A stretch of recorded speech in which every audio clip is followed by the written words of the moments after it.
Hi friends, education for all channel में आप सभी का हार्दिक स्वागत है। हम कर रहे हैं अध्याय 17। आज हम करेंगे इसमें गैसों का विनिमय।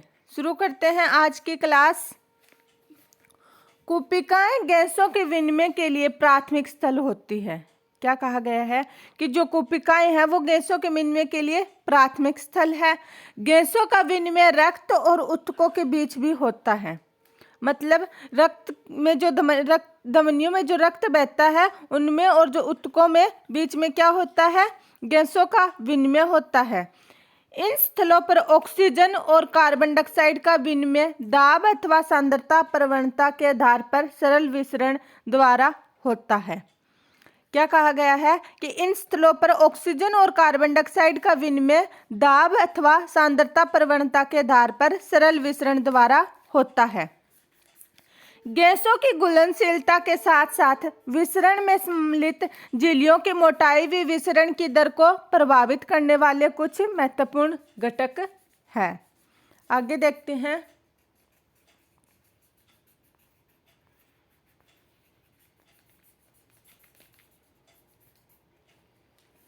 गैसों के मिश्रण में किसी विशेष गैस के दाब में भागीदारी को आंशिक दाब कहते हैं।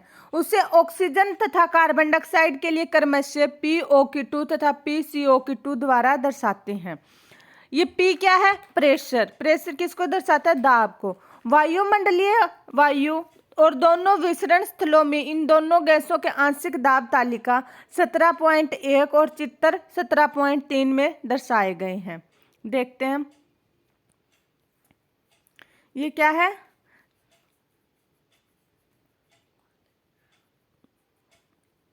वायु कूपिका एवं शरीर ऊतकों के बीच गैसों का विनिमय जो ऑक्सीजन तथा कार्बन डाइऑक्साइड का रक्त के साथ वहन। आरेखीय चित्र। ये क्या है? एक वायु कूपिका। इसमें क्या होता है? अंतःश्वासित वायु, जो वायु हम लेते हैं वो इसके अंदर आती है। उसमें क्या होता है? ऑक्सीजन की मात्रा ज्यादा होती है और कार्बन डाइऑक्साइड की कम। यहाँ पर देख सकते हैं हम, ऑक्सीजन इसमें कितना है? 104 mmHg और कार्बन डाइऑक्साइड कितना है? 40 mmHg। फिर जो ये ज्यादा ऑक्सीजन की मात्रा और कार्बन डाइऑक्साइड जिसमें कम होता है, ये कहाँ पे जाता है? धमनी से, फुसफुसी शिरा से। शिरा से ये किस में जाएगा? हार्ट में।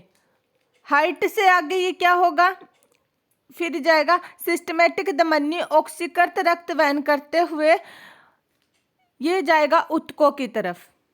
कहाँ पर जाएगा? ऊतकों की तरफ। मतलब इसमें ये शुद्ध रक्त है, ऑक्सीजन की मात्रा ज्यादा है जो हृदय से निकला होता है।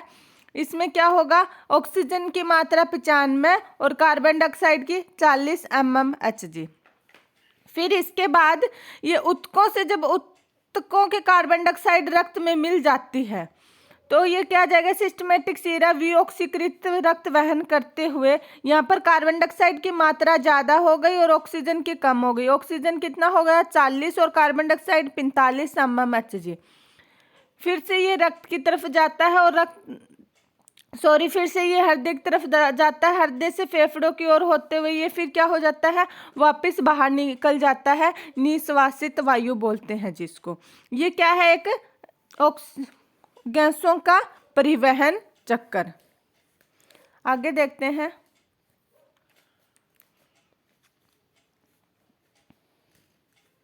सारणी और देख लेते हैं। वातावरण की तुलना में विसरण में सम्मिलित विभिन्न भागों में ऑक्सीजन एवं कार्बन डाइऑक्साइड का आपसी दाब। सबसे ऑक्सीजन का कितना? वातावरणीय वायु कितनी होगी इसमें? 159। वायु कूपिका में 104, अनऑक्सीकृत रक्त में 40, ऑक्सीकृत रक्त में 95 और ऊतक में 40 mmHg मरकरी के मापक में लिया गया है इसको। कार्बन डाइऑक्साइड के वातावरण में कितनी हो जाए? 0.3, वायु कूपिका में 40, अनऑक्सीकृत रक्त में 45, ऑक्सीकृत रक्त में 40 और ऊतक में 45। ये जो डायग्राम में दिखाया गया है वही तालिका में बता दिया गया है। आप डायग्राम के में देखकर अच्छे से समझ सकते हो इसको।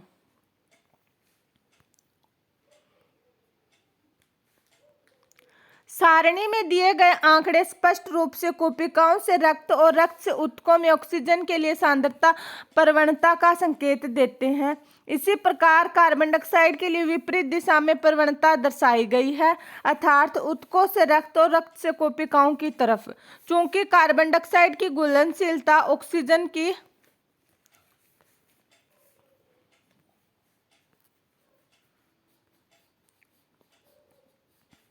घुलनशीलता से 20 से 25 गुना अधिक होती है। ये इंपॉर्टेंट लाइन है। क्या है? मोस्ट इंपॉर्टेंट है।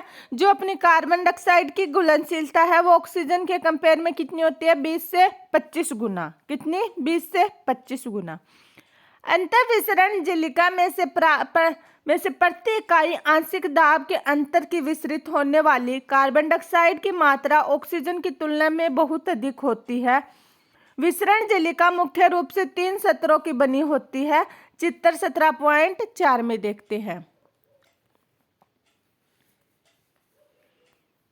ये क्या है? एक फुसफुसीय वाहिका का एक वायु कुपिका का अनुप्रस्थ काट। इसमें क्या है? वायु अंदर आ रही है और जा रही है। कुपिका भित्ति की सल की उपकला है। ये जो इसके चारों ओर है वो क्या है? सल की उपकला। फिर क्या है? आधारीय तत्व। बीच में क्या है? आधारीय तत्व। और ये क्या है? रक्त कोशिका की अंतकला, लाल रक्त कणिकाएं, कोशिकाएं, रक्त वाहिका।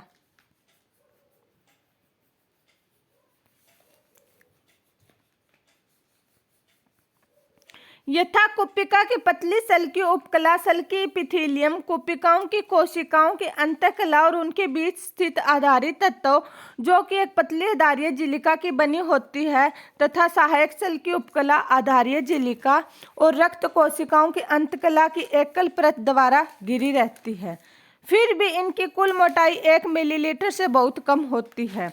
इसलिए हमारे शरीर में सभी कारक ऑक्सीजन के कोशिकाओं से ऊतकों और कार्बन डाइऑक्साइड के ऊतकों से कोशिकाओं में विसरण के लिए अनुकूल होते हैं।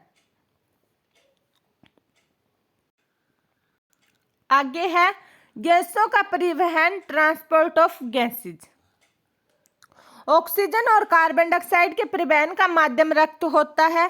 लगभग 97% ऑक्सीजन का परिवहन रक्त में लाल रक्त कणिकाओं द्वारा होता है। शेष 3% ऑक्सीजन का प्लाज्मा द्वारा घुल्य अवस्था में होता है। क्या कहा गया है कि ऑक्सीजन और कार्बन डाइऑक्साइड का परिवहन किसके माध्यम से होगा? रक्त के माध्यम से। 97% ऑक्सीजन का परिवहन किसके द्वारा होगा? लाल रक्त कणिकाओं के द्वारा। इंपॉर्टेंट क्वेश्चन है, डायरेक्ट क्वेश्चन आते हैं इसमें से, आप इसमें इंपॉर्टेंट लिख लीजिएगा। ऑक्सीजन का 97% परिवहन किसके द्वारा होगा? लाल रक्त कणिकाओं के द्वारा। और बाकी का 3% किसके द्वारा होगा? प्लाज्मा द्वारा। किसके द्वारा? प्लाज्मा द्वारा। और कार्बन डाइऑक्साइड का 20 से 25% तो परिवहन लाल रक्त कणिकाओं द्वारा होता है, और जबकि 70% बाइकार्बोनेट के रूप में होता है। किसके रूप में? बाइकार्बोनेट के रूप में। ये इंपॉर्टेंट क्वेश्चन है, दिमाग में बिठा लीजिएगा, के रूप में अभिगमित होता है। और लगभग 7% कार्बन डाइऑक्साइड प्लाज्मा द्वारा घुल्य अवस्था में होता है। मतलब सीधा कि ऑक्सीजन का परिवहन 2 रूपों में होगा। एक तो जो 97% होगा वो तो रक्त कणिकाओं के द्वारा होगा, बाकी का 3% प्लाज्मा के द्वारा। और कार्बन डाइऑक्साइड का परिवहन 3 रूपों में होगा। कितना? 20 से 25% तो लाल रक्त कणिकाओं के द्वारा, 70% बाइकार्बोनेट के रूप में और 7% प्लाज्मा के रूप में। आगे हम करते हैं ऑक्सीजन का परिवहन, ट्रांसपोर्ट ऑफ ऑक्सीजन। हीमोग्लोबिन लाल रक्त कणिकाओं में स्थित एक लाल रंग का लोहा युक्त वर्णक है। क्या है? हीमोग्लोबिन है, उसमें क्या है? आयरन की मात्रा, लोहा युक्त है। हीमोग्लोबिन लाल रक्त कणिकाओं में स्थित एक लाल रंग का लोहा युक्त वर्णक है। हीमोग्लोबिन के साथ उत्क्रमणीय रिवर्सिबल ढंग से बंधकर ऑक्सीजन ऑक्सी हीमोग्लोबिन का गठन कर सकता है। क्या करता है? हीमोग्लोबिन ऑक्सी हीमोग्लोबिन का गठन करता है।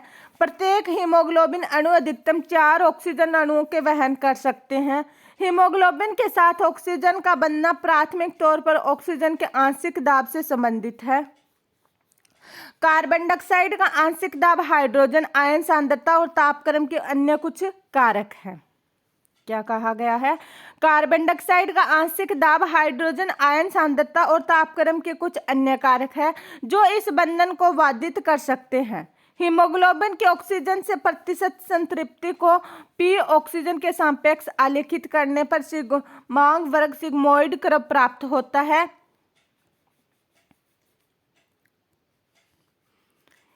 इस वक्र के वियोजन वक्र डिसोसिएशन कर्व कहते हैं, जो हीमोग्लोबिन के ऑक्सीजन बंधन को प्रभावित करने वाले PCO2, H पॉजिटिव आयन सांद्रता आदि घटकों के अध्ययन में अत्यधिक सहायक होता है। चित्र 17.5 में दिखाया गया है। हम सिग्मोइड या सिग्माग वक्र देखते हैं। ये क्या है?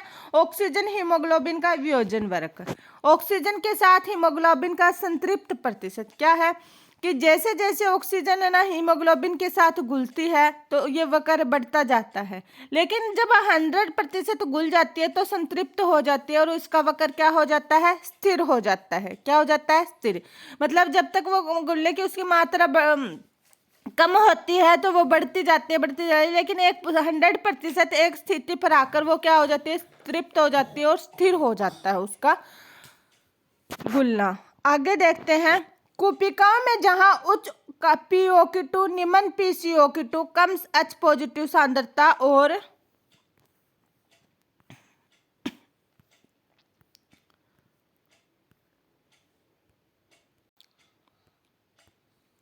निम्न तापक्रम होता है, वहां ऑक्सी हीमोग्लोबिन बनाने के लिए ये सभी घटक अनुकूल साबित होते हैं, जबकि ऊतकों में निम्न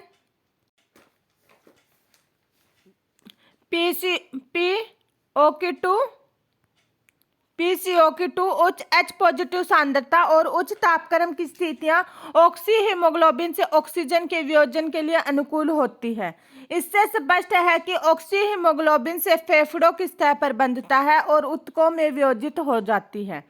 प्रत्येक 100 मिलीलीटर ऑक्सीजनित रक्त सामान्य शरीर की क्रियात्मक स्थितियों में ऊतकों को लगभग 5 मिलीलीटर ऑक्सीजन प्रदान करता है। आगे है कार्बन डाइऑक्साइड का परिवहन। कार्बन डाइऑक्साइड CO2 हीमोग्लोबिन द्वारा कार्बिनो हीमोग्लोबिन लगभग 20 से 25% के रूप में वहन करती है। क्या है? जो कार्बन डाइऑक्साइड है वो हीमोग्लोबिन द्वारा कार्बिनो हीमोग्लोबिन बनाएगा और इसके द्वारा 20 से 25% परिवहन होगा। यह बंधितता बंधन कार्बन डाइऑक्साइड के आंशिक दाब से संबंधित होती है। PO2 इस बंधन को प्रभावित करने वाला एक मुख्य कारक है। ऊतकों में उच्च PCO2 और निम्न PO2 की अवस्था होने से हीमोग्लोबिन से कार्बन डाइऑक्साइड का बंधन होता है। आगे है, जबकि कोशिका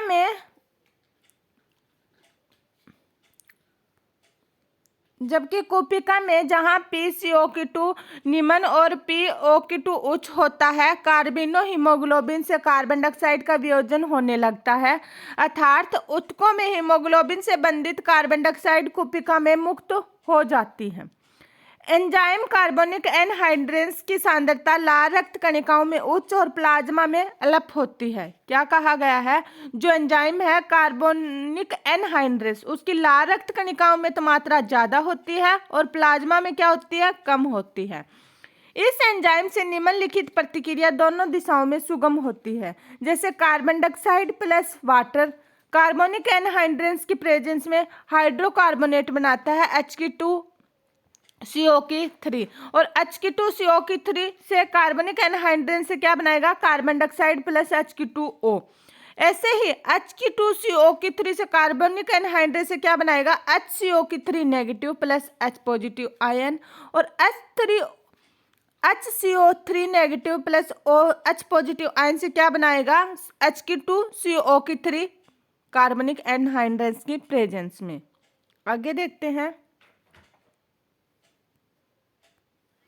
ऊतकों में अपचय के कारण PCO2 अधिक होने से कार्बन डाइऑक्साइड रक्त RBC और प्लाज्मा में विस्तृत होती है और HCO3 और H पॉजिटिव बनाती है। कोशिका में PCO2 कम होने से प्रतिक्रिया की दशा विपरीत हो जाती है, जिससे कार्बन डाइऑक्साइड वाटर बनते हैं। इस तरह बाइकार्बोनेट के रूप में उत्तक स्तर पर गृहीत, ट्रैप्ड और कोशिका तक परिवहित कार्बन डाइऑक्साइड बाहर की तरफ पुनः कार्बन डाइऑक्साइड के रूप में मुक्त हो जाती है। चित्र 17.4 में दिखाया गया है जो हमने देखा। प्रति 100 मिलीलीटर विऑक्सीजनित रक्त द्वारा कोशिका में लगभग कार्बन डाइऑक्साइड 4 मिलीलीटर मात्रा मुक्त होती है। क्या कहा गया है? प्रति 100 मिलीलीटर 100 मिलीलीटर विऑक्सीजनित रक्त द्वारा कोशिका में लगभग कार्बन डाइऑक्साइड की 4 मिलीलीटर मात्रा मुक्त होती है। आगे है श्वसन का नियमन, रेगुलेशन ऑफ रेस्पिरेशन। मानव अपने शरीर के ऊतकों की मांग के अनुरूप श्वसन की लय को संतुलित और स्थिर बनाए रखने के लिए एक महत्वपूर्ण क्षमता है। यह नियमन तंत्रिका तंत्र द्वारा संपन्न होता है। मस्तिष्क के मेडुला क्षेत्र में एक विशिष्ट श्वसन लय केंद्र विद्यमान होता है जो मुख्य रूप से श्वसन के नियमन के उत्तरदायी होता है। मस्तिष्क के पौन क्षेत्र में एक अन्य केंद्र स्थित है जिसे श्वास प्रभावी श्वास अनुचंदन न्यूमेटेटैक्सिक केंद्र कहते हैं, जो श्वसन लय केंद्र के कार्यों को संयंत्र सुधार कर सकता है। कौन सा? श्वास प्रभावी। इस केंद्र के तंत्रिका संकेत अंतः श्वसन की अवधि को कम कर सकते हैं और इस प्रकार श्वसन दर रेस्पिरेटरी रेट को परिवर्तित कर सकते हैं। लय केंद्र के पास एक रसोसंवेदी केमोसेंसिटिव केंद्र लय केंद्र के लिए अति संवेदी होता है जो कार्बन डाइऑक्साइड और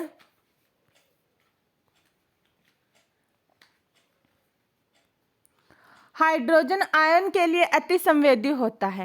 इन पदार्थों की वृद्धि से यह केंद्र सक्रिय होकर श्वसन प्रक्रिया में आवश्यक समायोजन करता है जिससे ये पदार्थ निष्कासित किए जा सके। महाधमनी चाप, एरोटिक आर्क और ग्रीवा धमनी कैरोटिड आर्टरी से जुड़ी संवेदी संरचनाएं भी कार्बन डाइऑक्साइड और H पॉजिटिव सांद्रता के परिवर्तन को पहचान सकते हैं तथा उपचारात्मक कार्यवाही हेतु लय केंद्र को आवश्यक संकेत दे सकते हैं। श्वसन लय के नियमन में ऑक्सीजन की भूमिका बहुत ही महत्वहीन है। आगे है श्वसन के विकार, रेस्पिरेटरी डिसऑर्डर। दमा, अस्थमा में श्वसनी और श्वसनिकाओं की शोथ के कारण श्वसन के समय गड़गड़ाहट होती है और श्वास लेने में कठिनाई होती है। दमा में क्या होता है? श्वसनी और श्वसनिकाओं के शोथ के कारण श्वसन के समय क्या होती है? गड़गड़ाहट और श्वास लेने में कठिनाई होती है। कई बार हमें जुकाम होता है तो क्या होता है, हम जब सांस लेते तो आ जाती है ऐसी, कई बार सीटी टाइप बजता है या फिर गड़गड़ाहट सी होती है, तो उसमें ये छोटा रूप होता है जैसे 1-2 दिन के लिए, लेकिन दमा में वो चीज़ हमेशा परमानेंट होती है, सांसें फूलती है उसमें। श्वसनी शोथ, ब्रोंकाइटिस, यह श्वसनी की शोथ है जिसके विशेष लक्षण श्वसनी में सूजन जलन होना है जिससे लगातार खांसी होती है। आगे है वातस्फीति या एम्फाइसीमा, एक चीरकालिक रोग है जिसमें कोशिका भित्ति क्षतिग्रस्त हो जाती है जिससे गैस विनिमय स्तर घट जाती है। धूम्रपान इसका मुख्य कारकों में से एक है। क्या? जो ज्यादा धूम्रपान करते हैं उनमें कौन सा रोग मिलेगा? एम्फाइसेमा। कौन सा? एम्फाइसेमा। आगे है व्यावसायिक श्वसन रोग, ऑक्यूपेशनल रेस्पिरेटरी डिजीज। कुछ उद्योगों में विशेषकर जहां पत्थर की घिसाई, पिसाई या तोड़ने का कार्य होता है वहां इतने धूल कण निकलते हैं कि शरीर की सुरक्षा प्रणाली उन्हें पूरी तरह निष्प्रभावी नहीं कर पाती। दीर्घकालीन प्रभावन शोथ उत्पन्न कर सकता है जिनसे रेशमीयता, रेशीय ऊतकों की प्रचुरता होती है जिसके फलस्वरूप फेफड़ों को गंभीर नुकसान होता है और इन उद्योगों के श्रमिकों का मुख्य आवरण का उपयोग करना चाहिए, मतलब मास्क लगाना चाहिए। मुख्य आवरण क्या होता है? मास्क को बोलते हैं। इसके साथ ही अपना ये चैप्टर यहीं पर समाप्त होता है। नेक्स्ट क्लास में हम एक नया अध्याय शुरू करेंगे। जानने से पहले वीडियो को लाइक, चैनल को सब्सक्राइब एंड शेयर जरूर करें। इस चैनल को ग्रो करने में प्लीज़ ज़्यादा से ज़्यादा सपोर्ट करें। धन्यवाद।